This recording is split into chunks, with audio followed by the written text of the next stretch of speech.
Thanks for locking in with 77 Flavors of Chicago. We're your hosts, Dario. And I'm Sarah, and I hope you're ready to learn with us. Hey, today we talking about toys. It's that time of year, y'all. Halsam Products Company.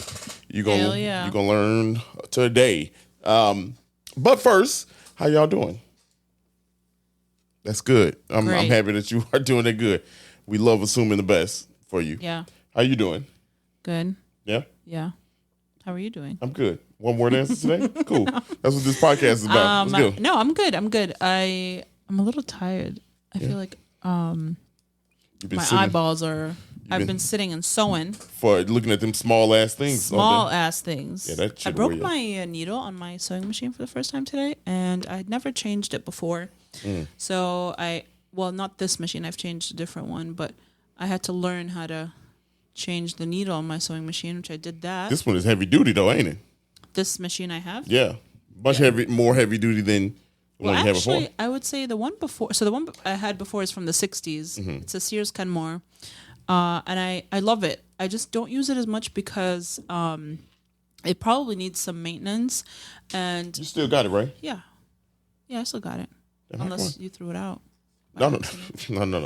Yeah, I still have it. It's in here in this room that we're sitting in. Well, let me tell you, this is a goddamn jungle, y'all. It is. It's a jungle. Anyway. And I did some bias tape. I've used bias tape for like iron-on bias tape before, but today I did a technique where basically, if you don't know what bias tape is, it's if you have a live edge. So, like, let's say you cut fabric that is knit. You need to kind of like do something with that edge because it will come apart. And bias tape is one of those solutions, but I've never used it the way I used it today. I had to look up a new way because the bias tape I had is white and the item of clothing I had is black. So I don't want the bias tape to show.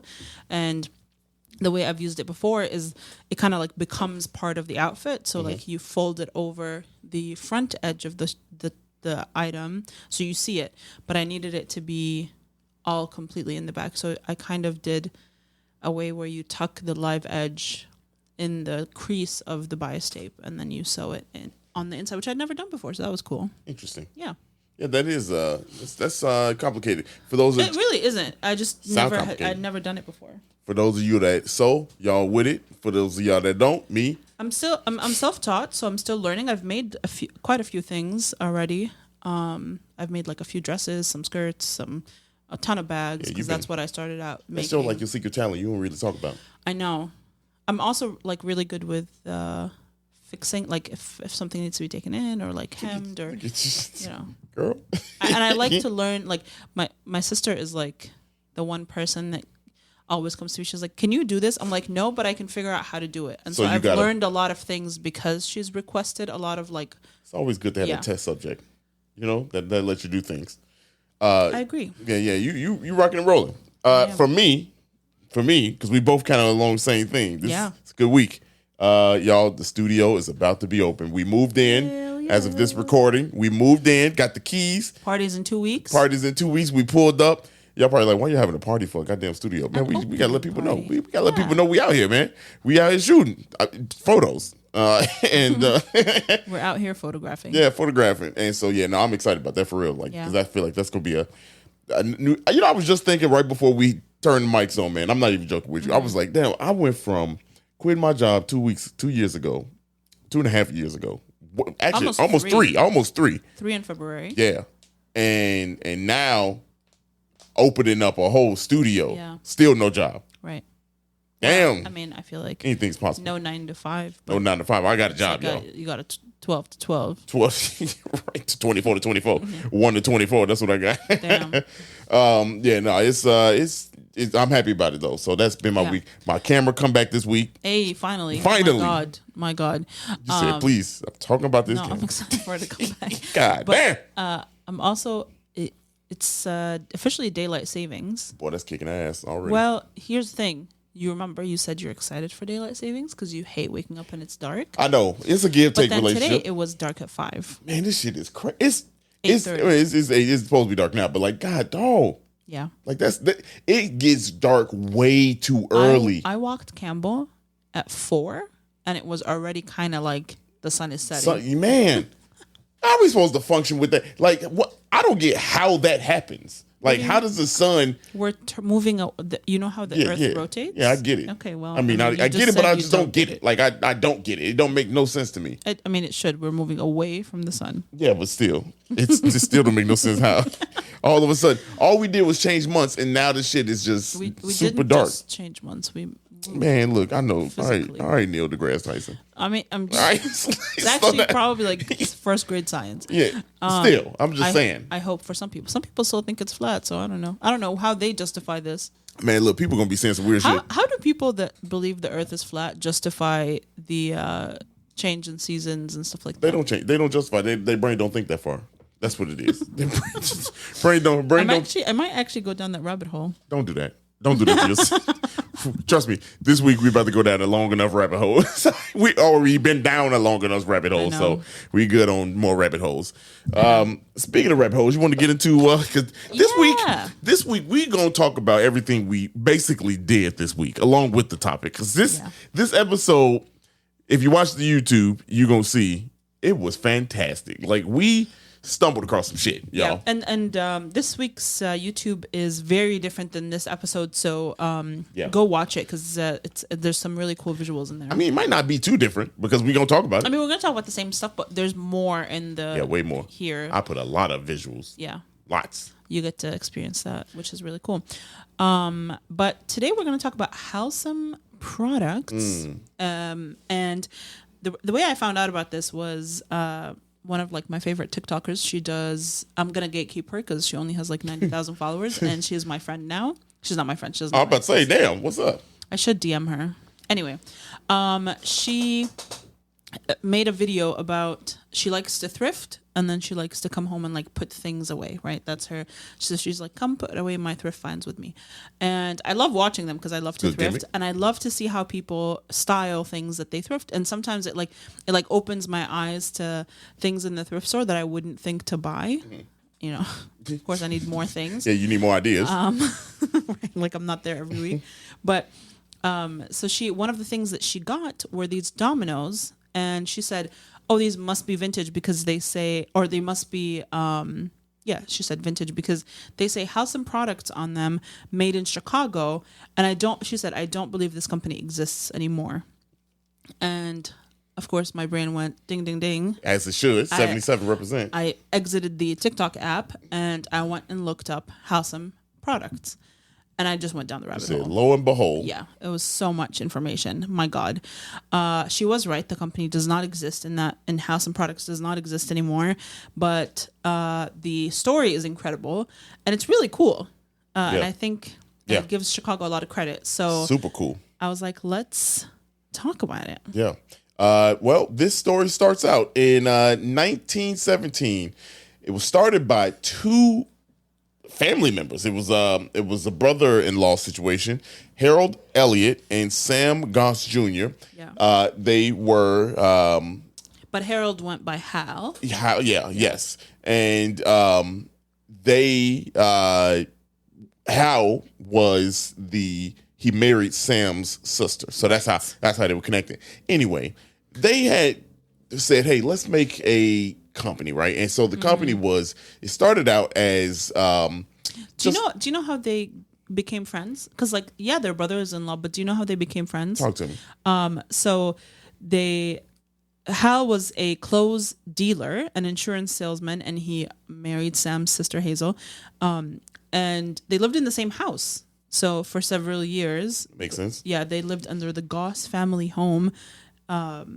And so they were forced to become friends. I think they just didn't have enough money to have their own homes. They said, let's go into business together. We can't do it alone. Right. Hal was a German immigrant. So his last name was actually Hirsch, Hirsch. And he changed he dropped his surname because when he came over with his grandparents, obviously there was still some kind of sentiment towards German. So he dropped his grandfather dropped the last name Hirsch and just kept Elliott. Pretty dope. Yeah.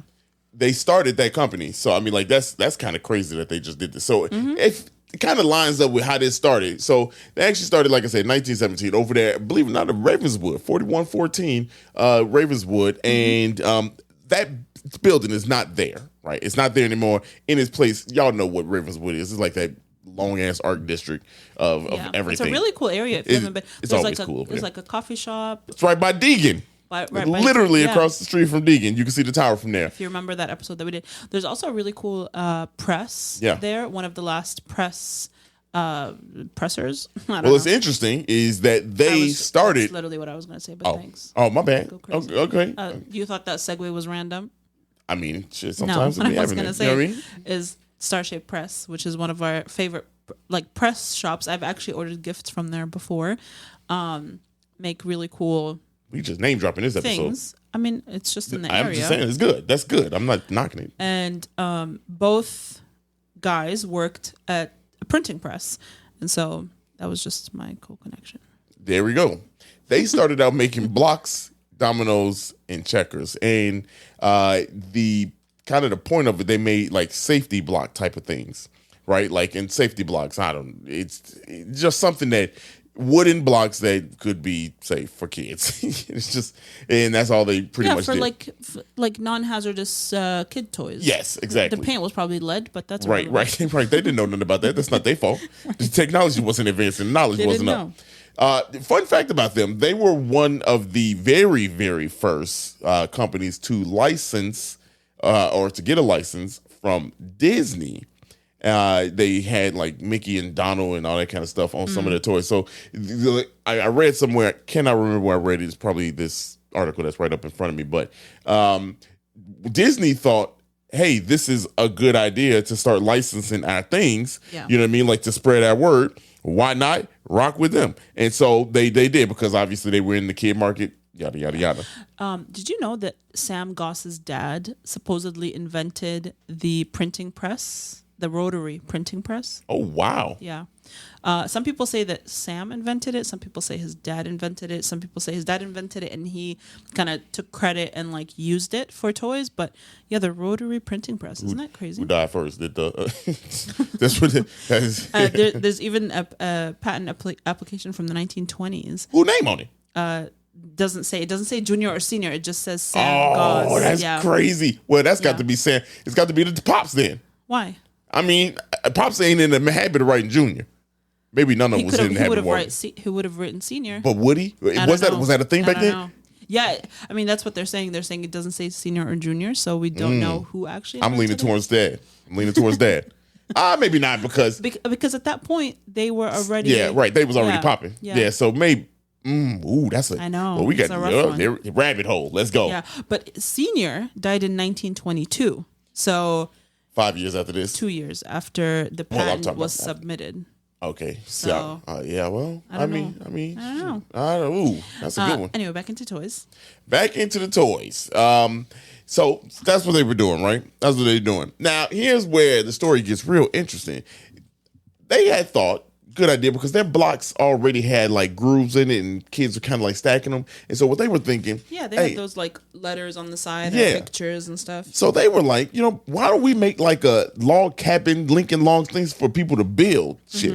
And so people were like, all right, bet. They were like, all right, cool, let's do that. However, you probably realize that Lincoln Logs, or if you don't know, Lincoln Logs was created here. Fun fact, I guess I could say, because we've talked about it, but not verbatim. Yeah. But Lincoln Logs was created here. That's a whole other story. We probably do that one by itself. They couldn't do it though, because people was like, y'all probably want to stay away from Lincoln Logs. Yeah. It's popping right now. You know what I mean? Like you don't want to do that. Plus, Chicago companies beefing like that. Let's just stay out of it. So what they did, they didn't want to let it go. So they said, let's start up another company. They started a company called Elgo. And Elgo was short for their last names. Right. Elliot and Goss. Elgo. I guess did we say that Halsam is short for their first two names? I guess, yes. Hal and Sam. Hal and Sam. So that was like their thing. They would take parts of their names and they would just come up. They were the OG random name generator. Smart. But that wasn't random. That shit was calculated. That shit is calculated. So they did that. Elgo, right? Based off their last names. And basically what they were, instead of making logs, things that look like logs, they made things that look like a brick. Yeah, because they already had the machinery that was embossing. Yeah. Right? So they're like, we could do the same for plastic. Yeah. So they started a company. They started the company Elgo, but they had a toy brand called American Plastic Bricks. And that was, they had learned, since they had been in the embossing, they learned how to mold plastic. They said, hey, let's take the plastic and let's make the grooves that we were making with the bricks. Mm-hmm. And so that's what they did. Now, these bricks look like bricks. And if you're tracking with me here, they made things that interlock together. Now, right around 19, this was like right around the late 20s, right? Around the 40s, there was another Danish company that came overseas and had a new product that they wanted to display, but they had to talk to Elgo because that company, they had a similar product. That product was called Lego. Yep. Lego. Isn't that such a random coincidence? Random as hell. And Lego has a meaning. Like the word Lego means something. Yes. So it wasn't like they knew that. I mean, it wasn't like they took Elgo and were like, screw you. Yeah. We're doing Lego. Yeah. Which is absolutely crazy. So they came over and they said, hey, look, Elgo, we got a product that's very similar to y'all. Can we rock with you in the United States? And Elgo was like, you know what? Yeah, that's fine. I mean, here's the thing. You stay in your lane, we stay in our lane. Eventually, obviously, Lego won. Lego won this. But here's a really cool spin.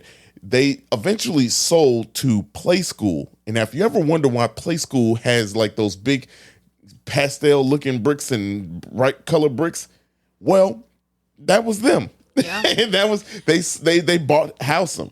Eventually, Play School was bought by Milton Bradley, which then was sold to Hasbro, and that's where the overall trades and patents and everything belong to now. But yeah, Chicago. What if Hasbro is Halsam bro-in-law? Yeah. Ooh, that'd be something. They would have taken it further. Yeah. Now, if you're putting this shit together, y'all, yes, Chicago created the first Lego. Yeah. I just some cool facts about their factory. So, did you know that their factory actually almost burned down at the end of the 1920s? It was because they used so much wood in producing all of their toys. It was basically like waiting to light up. They didn't learn shit from the Chicago fire. Yeah, right. It cost them about $100,000 at that time to renovate, and had it happened just a few months later, they probably would have gone bankrupt because they were being sold and shit, like moving, producing so much more. But it was they were back up and running after 9 months, and that's a long list. I know they still operated, but not at the same scale. At some point, they were doing like 250,000 blocks a day, which is crazy. That's a lot.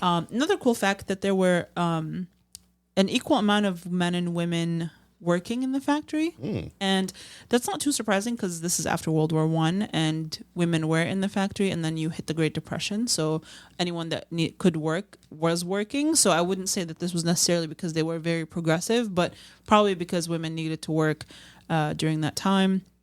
Yeah. And there was 175 workers, and by 1953, many of them were packing and shipping, and because the thing about their factory is that all of their toys were basically just made by these machines. Like no one, like for example, the dominoes, there was a machine that took black wooden dominoes and just embossed the white dots on them. So like you had nobody that you needed. You didn't need people to like make any of the toys. It was all made by these machines. You needed people to deliver them and like take orders and do that kind of stuff, but and package them. Yeah. Yeah, that's crazy. So they also had their sales office and the display of all the stuff was actually in New York on Fifth Avenue. We should go there one day and see where, or if there's any kind of sign of Halsam there. But it started here in Chicago. Now the other little plot twist for this, right? So we were like, hey, let's go see if we could find this, because in our research. Shout out to Made in Chicago Museum, the website. We've referenced them a few times on this podcast, right? Yeah. And not a few times, a lot on the podcast. Yeah. And on our Instagram, you probably would have seen me link them a few times. Yeah. So this ain't nothing new, but we were like, oh, they got the toys there. We had been wanting to go out there. This is a reason we wanted to go, right? Yeah. So when you go out, you go to the place, right? You go to the museum. First thing you actually do is you actually go to this amazing automobile collection. It's the Claremont Collections Automobile Museum. Good there? Yeah, because I just couldn't remember if it's, I don't know what, Claremont didn't sound right. But you go there, they have a ton of vintage cars. Right. We were surprised. You have to walk through. It's the only car collection in Chicago. Museum, right? And a little bit about the guy. His last name is Claremont, right? That's why that's what it's named after. So he was a veteran that came back and started a business. He started dry cleaning business, and he owned a ton of them. I think it was called Imperial Cleaners. And then he started a real estate company, made a shit ton of money, and his love was cars. So he started buying a ton of cars, and he actually started this collection, this museum that we went to, while he was still alive. So it wasn't like something that he donated after he died. Like he opened it up. He wanted people to see all these like cool cars and stuff. And so unfortunately I believe he did pass, and if he didn't, oops. But it's a crazy cool collection. So I mean, you got all types of cars in there. You got like one of the old school newspaper wagons that's just sitting up there, was found on Michigan Avenue, somewhere downtown, just found, and so it was donated there. You got like old pace cars from NASCAR. They have about 300 cars in there. And check this out, about 25 cars are from Richard Driehaus. Yeah. His collection, his personal collection, donated by the Driehaus Museum to be displayed here. Amazing. It's so cool. I mean, and here's the thing. You got to walk through this to see, to get to the Made in Chicago Museum. I mean, Rolls Royces that I've never seen. Nothing like this before. Cars I've never seen anything like them before. Yeah, I mean, everything. Then they got like a upstairs. It's 2 floors. It's 2 floors. And I love that they kind of like describe to you how the car was repaired, where was it repaired, where did it come from, who donated it, who owned it. Like Michael Jordan got a car up in there, his Bentley. I mean, Michael Jordan's car is in there. You said Batmobile. No, I said Michael Jordan, and then Batmobile. But it's a replica Batmobile, but it's a damn good replica. It's a really good one. Yeah. And they're like divided by sections. So like there's an entire section for Jeep Wranglers. There's a mini Ford, a mini train situation going on. Yeah, it's very, very cool. I mean, y'all got to go check it out. $20 get up in there a person. So. And honestly, the Made in Chicago exhibit, it's 2 small rooms. Yeah, but they are packed. So when you go through and you get to the end of the museum, all the way in the back, there's the Marshall Field sign above it, and then you enter all the things that's Made in Chicago, and they have the stuff on display. Yeah. It is insane. A lot of which we talked about on this podcast, which is really cool. But to see some of the old memorabilia that they have, it's so cool. I mean, they had the old ballyhoo. Yeah, they had a Crush, which is everything. It's things like that we've seen pictures of, but never seen in person. So it was really cool to see it. And there's like an ongoing kind of like documentary playing. Yeah, you can like stand and watch it. It tells you about what these products are, and the website has so much information. Yeah. So almost every product they have in the museum has a web page that you can go and read and learn more about. It's amazing. Like honestly, it was really cool to see. We of course saw the Elgo, the case that it was in. And we saw Play School, right? Play School, right there in front of it. I mean, you saw some of everything. Yeah. Really that we like the Zenith thing. That was crazy because we saw that. Yeah. We saw that up close. Yeah. I don't know, that just got me. But there's a bunch of other stuff that is created in Chicago. We didn't know that, and it's on display there. So. Y'all, you got to go check it out if you can, because it's really that cool. exhibit ends in 2024. So.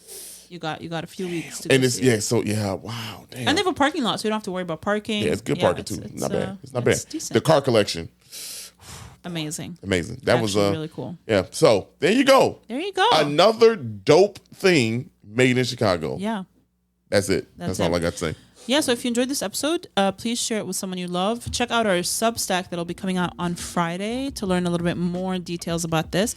And make sure you tell your friends that we got a newsletter coming out with all cool things. There's always stuff to do that weekend and all of that stuff. But if you did not enjoy this episode, that's fine. Hey, come back next week. Don't be no hater. If you're still here and every week you hate it, that's crazy. That is great. Now that's sadistic. Anyway, see you next week. Bye.